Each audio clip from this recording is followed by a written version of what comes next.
ముద్రగడ పద్మనాభరెడ్డి మాటలకి విలువ ఉందా? విలువ లేని మాటలు. కొడాలని ఏం మాట్లాడాడు, ఎన్ని బూతులు మాట్లాడాడు, చంద్రబాబు గారిని ఏం మాట్లాడాడో తెలుసు కదా.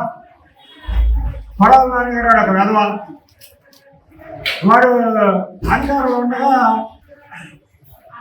Cinema theatre, church theatre ఆక్రమించాడు. ఇవాళ తెలుగుదేశం పార్టీ ప్రభుత్వం వచ్చిన తర్వాత అక్కడ ఉన్నటువంటి వెనుకల రాము నిజాయితీగా ఎవరైతే పార్ట్నర్లు ఉన్నారో వాళ్ళకి అప్పచెప్పాడు. అది రావడం కష్టమా? అది రావడం కష్టమా? అంటే ఎవరు ఆస్తులు వాళ్ళకి అప్పుడు పెద్దింటిని ఎవరు ఆస్తులు వాళ్ళకి అప్పచెప్పమన్నానా? నాకు అప్పచెప్పమన్నానా?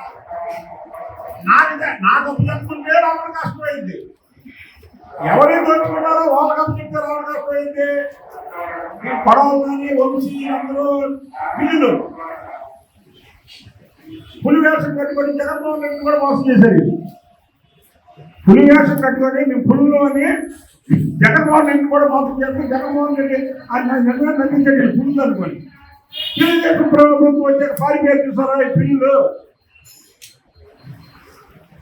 పడవలని రావణ కష్టంగా మారితే నీ నెత్తి మీద పెట్రోల్ బస్ తగలబెట్టేవారు తెలుగుదేశం కార్యకర్తలు. కానీ మేము ఆ పని చేయట్లేదంటే ఏంటి? ఇది రామరాజ్యం.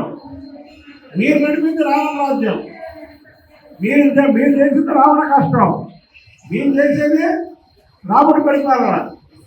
ఇక నుంచైనా నోరు మూసుకోడు. పిచ్చి పిచ్చి వాళ్ళు అయితే 4 కోపం ఏంటనుకుంటున్నారు.